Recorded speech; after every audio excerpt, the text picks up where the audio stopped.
انسانی تاریخ کی سب سے تیز رفتار سواری کیا ہو سکتی ہے؟ گھوڑے، موٹر سائیکل، کارز، جہاز یا ایروپلین؟ لیکن آج سے 1400 سال قبل ایک ایسی بھی سواری موجود تھی جس کی رفتار بجلی کی مانند تھی۔ اس بجلی جیسی تیز رفتار سواری کا نام براق تھا۔ وہ سواری جس پر بیٹھ کر نبی صلی اللہ علیہ وسلم سفر معراج پر گئے۔ براق کی خصوصیات کیا تھی اور جب نبی اس پر سوار ہونے لگے تو وہ بے لگام کیوں ہو گیا؟ کیا براق کو ماڈرن سائنسی علوم سے ایکسپلین کرنا ممکن ہے؟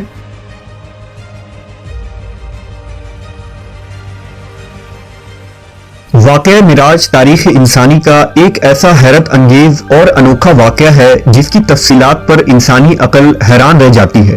اگر انبیاء کرام کی تاریخ کو دیکھا جائے تو معلوم ہوتا ہے کہ اللہ نے اپنے برگزیدہ رسولوں اور نبیوں کے ہاتھوں سے مختلف معجزات ظاہر کیے۔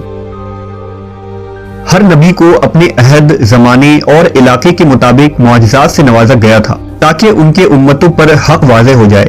مثلا حضرت موسیٰ علیہ السلام کی امت چونکہ جادو میں کمال رکھتی تھی، اس لیے خالق کائنات نے بھی اپنے نبی کو جادو کے ان کمالات کا توڑ کرنے کے لیے معجزات عطا کیے۔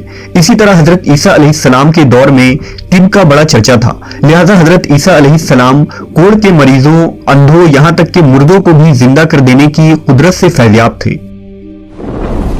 جب خاتم الانبیاء حضرت محمد صلی اللہ علیہ وسلم اس کائنات میں تشریف لائے تو اللہ کو معلوم تھا کہ امت محمدیہ چاند پر قدم رکھے گی اور ستاروں پر کمندیں ڈالیں گی، لہٰذا اللہ نے اپنے محبوب کو مکان و زمان یعنی ٹائم اینڈ اسپیس کے اصولوں اور وسعتوں سے نکل کر اپنے کرب کا اعزاز بخشا، جس کا گمان بھی عقل انسانی میں نہیں آ سکتا تھا۔ تمام انبیاء کرام کے معجزات ایک طرف اور حضور کا معجزہ معراج ایک طرف، تمام معجزات مل کر بھی معجزہ معراج کے درجے کو نہیں پہنچ سکتے۔ واقعہ معراج ہجرت سے 1 یا 2 سال پہلے پیش آیا۔ اس وقت ہمارے پیارے نبی محمد صلی اللہ علیہ وسلم کی عمر مبارک 52 سال تھی اور یہ 27 رجب کے شب کا واقعہ تھا۔ لہذا حضرت مالک بن ساسا سے مروی ہے کہ خود رسول اللہ صلی اللہ علیہ وسلم نے فرمایا کہ میں نیند اور بیداری کے درمیانی کیفیت میں تھا جب میرے پاس ایک فرشتہ آیا۔ اس نے میرا سینہ چیرا، پھر میرے دل کو نکال کر غسل دیا اور اسے دوبارہ اندر رکھ دیا۔ پھر ایک سواری لائی گئی جو خچر سے چھوٹی اور گوش دراز سے بڑی تھی، اس کا رنگ سفید تھا، اسے براق کہا جاتا تھا، بس مجھے اس پر سوار کرایا گیا۔ روایت ہے کہ حضور براق پر سوار ہو کر بیت المقدس پہنچے تو براق سے نیچے اترے اور اس کے لگام کو اس ستون کے ساتھ باندھ دیا جس کے ساتھ انبیاء کرام نے اپنے سواریوں کے لگام باندھے رکھے تھے۔ اس کے بعد نبی صلی اللہ علیہ وسلم مسجد اقصی میں داخل ہو گئے۔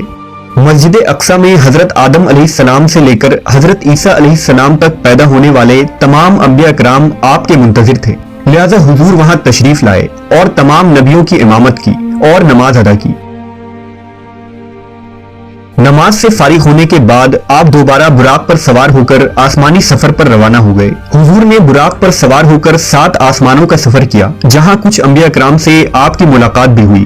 پھر حضرت جبرائیل امین نے آپ کو جنت و جہنم کے کچھ منظر دکھائے اور پھر آپ اس سفر میں کائنات کے آخری حد سے بھی باہر سدرۃ المنتہا تک پہنچے جہاں آپ اللہ سے ہم کلام ہوئے۔ امت محمدیہ کے لیے روزانہ 5 نمازیں فرض کی گئی، شرک کے سوا تمام گناہوں کی معافی کا امکان بتایا گیا اور سورہ بقرہ کی آخری 2 آیات آپ کو تعلیم فرمائی گئی۔ اس سفر کے واپسی پر حضور اپنے مکان پر کچھ اس حالت میں پہنچے کہ روایات کے مطابق ابھی آپ کے گھر کی کنڈی ہل رہی تھی اور آپ کے وضو کا پانی ابھی تک آپ کے جسم مبارک سے ٹپک رہا تھا۔ معراج کے اس واقعے کو اللہ نے انتہائی تفصیل کے ساتھ قرآن مجید کی سورہ اسراء میں یوں بیان کیا ہے: پاک ہے وہ رات جس نے راتوں رات اپنے بندے کو مسجد حرام سے مسجد اقصی تک سیر کروائی، جس کے ارد گرد ہم نے برکت رکھی ہے تاکہ ہم اسے اپنی کچھ نشانیاں دکھائیں، بے شک وہ سننے والا دیکھنے والا ہے۔ معراج کے اس عظیم سفر میں رسول اللہ صلی اللہ علیہ وسلم جس سواری پر سوار ہوئے تھے اسے براق کہا جاتا ہے۔ اب سوال یہ پیدا ہوتا ہے کہ براق کیا تھا؟ کیا یہ کوئی ایسی مخلوق تھی جو اس دنیا میں پائی جاتی ہے؟